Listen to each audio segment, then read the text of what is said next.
स्वागत है आपका। मैं हूं आपके साथ अनुज श्रीवास्तव। बुलेटिन की शुरुआत करते हैं बड़ी खबर के साथ। प्रधानमंत्री नरेंद्र मोदी ने देश को संबोधित किया है और दो बड़े ऐलान किए हैं। संबोधन में पीएम ने दो बड़े ऐलान किए हैं। वैक्सीनेशन अभियान और गरीब कल्याण योजना पर बड़े ऐलान किए गए हैं। अब वैक्सीनेशन की पूरी जिम्मेदारी केंद्र की होगी। वैक्सीन के लिए राज्यों को खर्चा नहीं करना पड़ेगा। वैक्सीनेशन की नई व्यवस्था 21 जून से लागू होगी।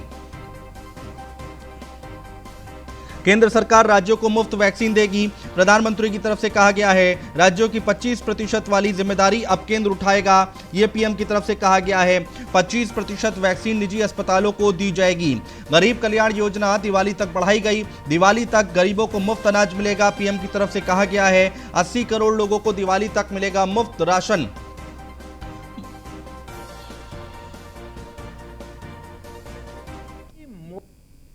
आज देश में 7 कंपनियां विभिन्न प्रकार की वैक्सीन का प्रोडक्शन कर रही है। 3 और वैक्सीन का ट्रायल भी एडवांस स्टेज पे चल रहा है। वैक्सीन की उपलब्धता बढ़ाने के लिए दूसरे देशों की कंपनियों से भी वैक्सीन खरीदने की प्रक्रिया को तेज किया गया है। आज देश में कि राज्यों के पास वैक्सीनेशन से जुड़ा जो 25% काम था, उसकी जिम्मेदारी भी भारत सरकार उठाएगी। ये व्यवस्था आने वाले 2 सप्ताह में लागू की जाएगी।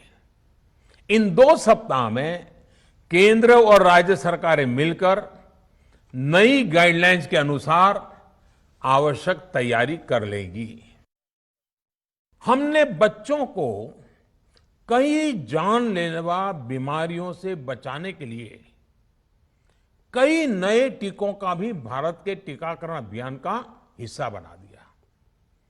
हमने इसलिए किया क्योंकि हमें हमारे देश के बच्चों की चिंता थी, गरीब की चिंता थी, गरीब के उन बच्चों की चिंता थी जिन्हें कभी टीका लग ही नहीं पाता था। हम 100% टीकाकरण कवरेज की तरफ बढ़ रहे थे कि कोरोना वायरस ने हमें घेर लिया। देश ही नहीं, दुनिया के सामने फिर पुरानी आशंकाएं घिरने लगी कि अब भारत कैसे इतनी बड़ी आबादी को बचा पाएगा।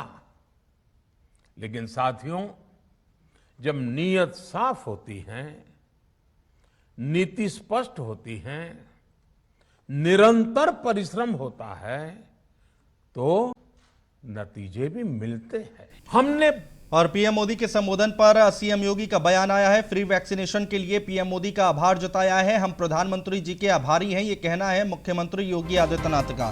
तो ये बड़ी खबर हम आपको बता रहे हैं। पीएम मोदी के संबोधन पर सीएम योगी का बयान आया है। फ्री वैक्सीनेशन के लिए पीएम मोदी का आभार जताया गया है। हम प्रधानमंत्री जी के आभारी हैं, ये मुख्यमंत्री की तरफ से कहा गया है।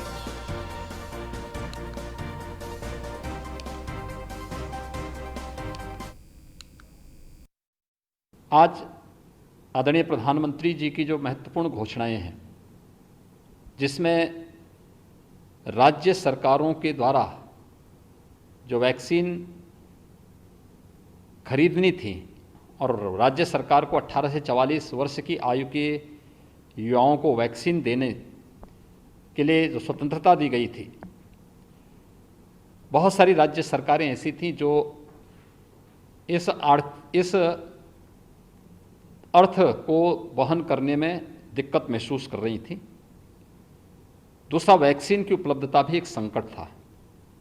हम सब आभारी हैं आदरणीय प्रधानमंत्री जी के कि उन्होंने आज राज्यों की इस समस्या का समाधान भी किया है और 18 से ऊपर के प्रत्येक नागरिक को मुफ्त में वैक्सीन की घोषणा करके 21 जून से इसे देश के अंदर लागू करने के लिए आज पूरे देश को प्रधानमंत्री जी ने आश्वस्त किया है। आज बातें क्या हैं? 18 प्लस के लोगों को केंद्र की ओर से मुफ्त वैक्सीन दी जाएगी, ये आज के संबोधन से बात निकल कर आई है। दीपावली तक 80 करोड़ गरीबों को मुफ्त अनाज दिया जाएगा, ये एक बड़ी बात निकल कर आई है। और सबसे प्रभावी हथियार कोविड प्रोटोकॉल है इसकी लड़ाई में। महामारी के खिलाफ वैक्सीन सुरक्षा कवच है, ये एक बात निकल कर सामने आई है। तो आज के संबोधन से क्या कुछ निकल कर आया वो हम आपको बता रहे हैं। वैक्सीनेशन के लिए मिशन मोड में काम करना होगा। आगे बढ़ रहे थे कि कोरोना ने हमें घेर लिया, यानी कि पहली और दूसरी लहर की बात कर रहे हैं यहाँ पर प्रधानमंत्री।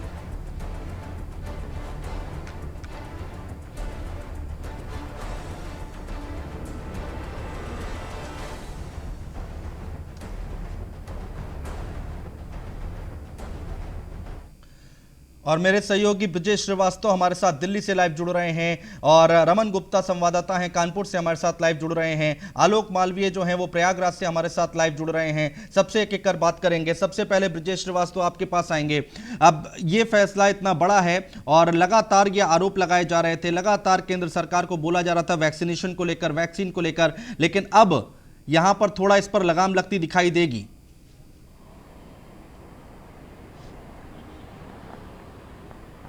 देखिए अनुज, सबसे बड़ी बात यह है कि इस समय देश के लोगों को वैक्सीन की जरूरत है, सियासत की नहीं। लेकिन वैक्सीन को लेकर जिस तरीके की पॉलिटिक्स हो रही थी उससे कहीं ना कहीं जो तमाम लोग जो वैक्सीन लगवाने का इंतजार कर रहे थे वो हतोत्साहित हो रहे थे। तमाम राज्य सरकारें पॉलिटिक्स कर रही थी कि हमें जो है वैक्सीन नहीं मिल रही, हमें कम मिल रहा है। अब सबसे बड़ी बात यह है कि तमाम राज्य ऐसे थे जो अपने क्रेडिट लेने के लिए तमाम एलिगेशन केंद्र सरकार पर लगा रहे थे। अब कम से कम उस तरह की कंट्रोवर्सी खत्म हो जाएगी। और सबसे बड़ी बात यह कि 140 करोड़ की आबादी को वैक्सीनेशन कराने की जिम्मेदारी केंद्र सरकार की है और वो उसे इंश्योर करेगी। 23 करोड़ तक वैक्सीन इस वक्त पूरे देश में लग चुकी है। एक बहुत बड़ी क्वांटिटी होती है। आप अगर सोच के देखिए 23 करोड़ लोगों को इस समय वैक्सीनेशन किया जा चुका है, यानी कि दुनिया के तमाम मुल्क ऐसे हैं जिनकी कुल आबादी भी इतनी नहीं होगी जितना हम लोगों ने वैक्सीनेशन कर लिया है। लेकिन चूंकि इतनी बड़ी आबादी है, 140 करोड़ की आबादी को 100% वैक्सीनेशन करना एक बड़ी चुनौती है। उसी को लेकर के अब प्रधानमंत्री ने इशारा किया है कि अब 18 साल तक के लोगों को मुफ्त की वैक्सीन जो है पूरे देश में हम लगवाएंगे और एक साथ जिस तरह जिन राज्यों को जितनी जरूरत होगी उसकी आबादी के लिहाज से वो वैक्सीन उसको दी जाएगी। अब किसी तरह की कंट्रोवर्सी की बात नहीं है। दूसरा, उन्होंने प्राइवेट सेक्टर में 25% वैक्सीन को निजी अस्पतालों को देने का जो फैसला करके कम से कम उस लोड को भी कम किया है कि जो तुरंत वैक्सीन लगवाना चाहता है और पे कर सकता है तो पे करके भी लगवा सकता है। कम से कम इसी बहाने लोड कम होगा। तो ये वो जो महत्वपूर्ण बातें हैं ये जो है प्रधानमंत्री ने कही और उम्मीद की जानी चाहिए कि उनके इस वक्तव्य के बाद अब कम से कम वैक्सीन को लेकर हो रही पॉलिटिक्स खत्म हो जानी चाहिए। या फिर देखिए, पॉलिटिशियन का काम है पॉलिटिक्स करना, लेकिन हकीकत यह है कि अगर आप स्थितियों को देखिए तो प्रधानमंत्री के इस आश्वासन के बाद स्थितियों में कुछ सुधार जरूर आएगा। ठीक है। रमन गुप्ता कानपुर से हमारे संवाददाता हमारे साथ जुड़े हुए हैं। रमन गुप्ता, अभी वहां से किस तरह की प्रतिक्रियाएं निकलकर सामने आ रही हैं, एक बार आप हमें बताइए, क्योंकि अभी बहुत सारी बातें यहां पर कही गई हैं प्रधानमंत्री की तरफ से। अब जो है केंद्र पूरा देखेगी कि किस तरह से वैक्सीन लग रही है, नहीं लग रही है। कानपुर में क्या हालात थे 18 प्लस वालों के लिए? आपको बता दूं कि वैक्सीनेशन की जिस तरह से नरेंद्र मोदी प्रधानमंत्री जी ने जिस तरह से संबोधन दिया कि अब राज्यों को जो है वैक्सीन केंद्र सरकार देगी, तो अब इससे कहीं ना कहीं जो वैक्सीनेशन की प्रक्रिया है वो और बढ़ जाएगी। और उन्होंने एक बात और की अपने संबोधन में, जो गरीब तबका था लॉकडाउन के दौरान जो परेशान रहता था उन तक अब राशन केंद्र सरकार पहुंचाएगी। अब जिस तरह से वैक्सीनेशन की प्रक्रिया लगातार तेजी से बढ़ रही थी, लगातार लोगों को वैक्सीन दिए जा रहे थे, कोई भी वैक्सीन से वंचित ना रहे, क्योंकि जिस तरह से दूसरी लहर के दौरान जो ढांचा था वो चरमरा गया था, अब उसको कहीं ना कहीं सुधारने का काम केंद्र सरकार करेगी। जो कंपनियां हैं जो वैक्सीनेशन बनाती है, जो वैक्सीन बनाती है, उनके साथ भी सरकार लगातार संपर्क में है, लगातार। और सबसे बड़ी बात उन्होंने ये कही, जो गरीब तबका है उस तक अनाज पहुंचाने की बात जो नरेंद्र मोदी प्रधानमंत्री ने कही है, उससे कहीं न कहीं लोगों में खुशी की लहर है। और लगातार सरकार भी कह रही है कि हम हर उस तबके के साथ हैं जो इस लॉकडाउन के दौरान, जो इस महामारी के दौरान परेशान। ठीक है। आलोक मालवीय प्रयागराज से हमारे साथ हैं। आलोक मालवीय, वहां पर किस तरह के हालात अभी बने हुए थे वैक्सीनेशन को लेकर, और आने वाले वक्त में अब लगता है कि ये दूर हो जाएगा? प्रयागराज मंडल के जी बिल्कुल, संगम नगरी प्रयागराज में उत्तर प्रदेश में कोरोना के रिकॉर्ड तोड़े थे और दूसरे नंबर पर पहुंचा था। इसके बाद मुख्यमंत्री योगी आदित्यनाथ ने 3 कैबिनेट मंत्रियों को इस शहर की पूरी जिम्मेदारी दी और उन्होंने का पालन करते हुए शहर को जो पायदान है उस पायदान से एकदम नीचे पर ला दिया है। अब हालात ये है कि 20 और 25 पेशेंट केवल मिल रहे हैं। आज जब पीएम मोदी ने अपना उद्बोधन दिया है उसके बाद उन्होंने जिस तरह से जो विपक्षी हैं उनके ऊपर निशाना साधा, उसके बाद से संगम नगरी के लोग काफी खुश हैं।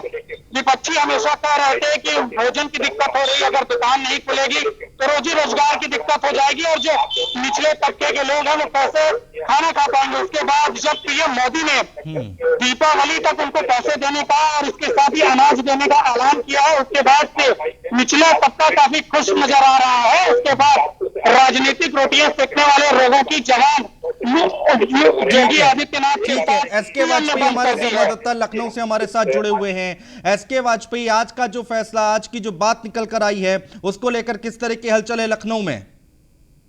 बिल्कुल निश्चित तौर पर महत्वपूर्ण है, क्योंकि पीएम मोदी ने जो महत्वपूर्ण 2 विषय थे उन पर अपनी बात रखी, खासतौर पर वैक्सीनेशन को लेकर।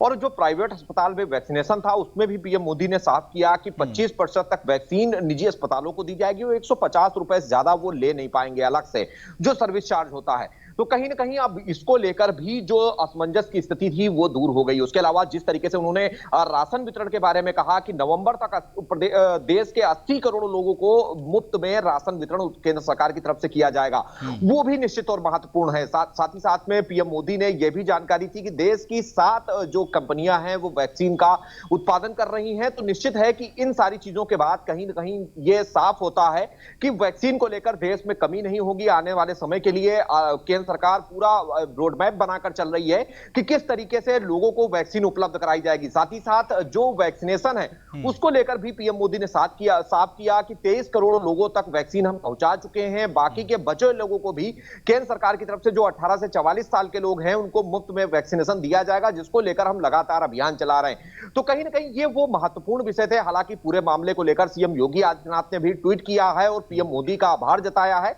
कि चाहे वो राशन वितरण की बात हो या फिर वैक्सीनेशन की जिस तरीके से लेकर उन्होंने बात रखी है। तो निश्चित है कि ये उत्तर प्रदेश समेत देश के लिए जरूर बड़ी राहत भरी खबर है। जिस तरीके से लगातार इन 2 विषयों को लेकर सवाल उठा रहे थे विपक्षी, कहीं ना कहीं उनका जवाब देने की कोशिश वाजपेयी और बाकी जो मेरे सहयोगी मेरे साथ जुड़े उनका बहुत शुक्रिया तमाम बातचीत करने के लिए, चर्चा करने के लिए। तो बड़ा फैसला है, आज राष्ट्र को संबोधित किया। यहाँ पर प्रधानमंत्री नरेंद्र मोदी ने कई सारी बातें उसमें निकल कर आई हैं। आगरा के एक अस्पताल से ऐसा वीडियो सामने आया है जिसके वायरल होने के बाद हड़कंप मच गया है। वीडियो के मुताबिक इस अस्पताल में कोरोना मरीजों के ऊपर जानलेवा मॉक ड्रिल किया गया था।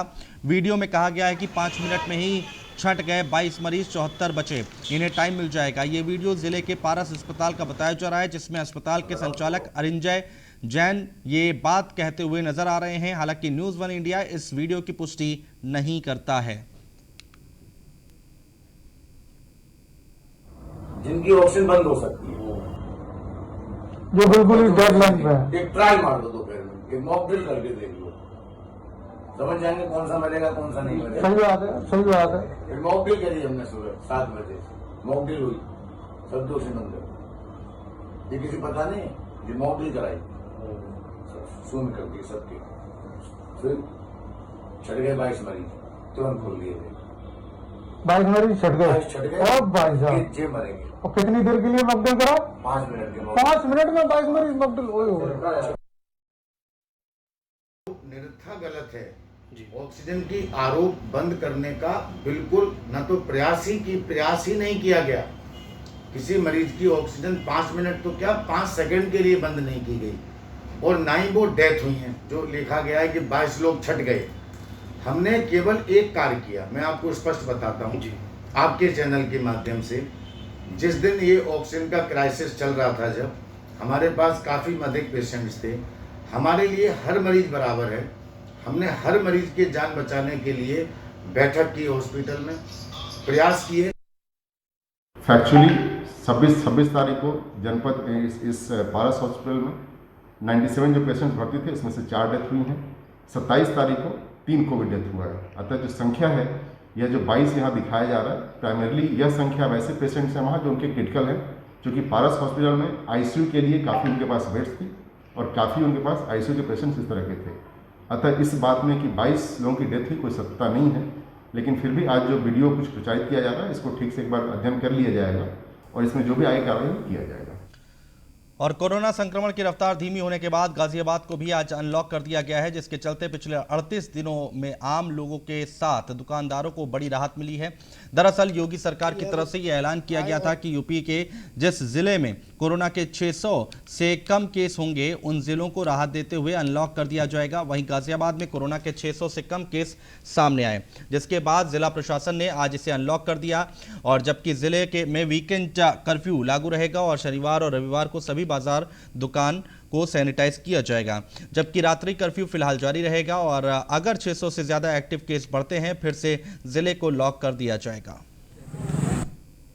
पटरी पे तो आएगा, उम्मीदें तो बहुत है कि पटरी पे आ जाए, सब कुछ सामान्य हो जाए, बस यही है। बस कस्टमर आए और ले जाएं सामान, सेटिस्फाई हो, वो ज़्यादा अच्छी बात है।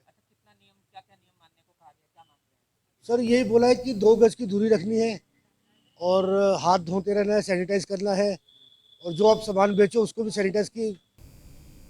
और इलाहाबाद हाईकोर्ट के अधिवक्ताओं का प्रदर्शन, न्यायविद हनुमान मंदिर के सामने किया प्रदर्शन। हाईकोर्ट के मुख्य न्यायाधीश से वीसी के जरिए सुनवाई की मांग की है। संजय कुमार यादव हैं इलाहाबाद हाईकोर्ट के मुख्य न्यायाधीश। तो ये बड़ी खबर हम आपको बता रहे हैं, इलाहाबाद हाईकोर्ट के अधिवक्ताओं का प्रदर्शन देखने को मिला है। न्यायविद हनुमान मंदिर के सामने किया है प्रदर्शन, तस्वीरें हम आपको दिखा रहे हैं। हाईकोर्ट के मुख्य न्यायाधीश से वीसी के जरिए सुनवाई की मांग की है। संजय कुमार यादव हैं इलाहाबाद हाईकोर्ट के मुख्य न्यायाधीश। उच्च न्यायालय के आम अधिवक्ता फिजिकल अदालत खोली जाए, वीडियो कॉन्फ्रेंसिंग लगभग फेल है, इसलिए आम अधिवक्ता की मांग है कि उच्च न्यायालय फिजिकल फाइलिंग हो और फिजिकल बहस हो, सोशल डिस्टेंसिंग का पालन करते हुए जिसका मुकदमा कोर्ट में लगा हो सिर्फ उसे ही जाने की इजाजत दी जाए। और गाजीपुर में समाजवादी पार्टी के विधायक अरविंद सिंह ने अंकित भारती को पार्टी की सदस्यता ग्रहण कराई और इस दौरान पार्टी के कई पदाधिकारी गण मौजूद रहे। वहीं समाजवादी पार्टी में शामिल होने के बाद अंकित भारती ने पार्टी के सभी पदाधिकारियों का आभार व्यक्त किया। साथ ही कहा कि पार्टी में शामिल होने के बाद गौरवान्वित महसूस कर रहा हूं।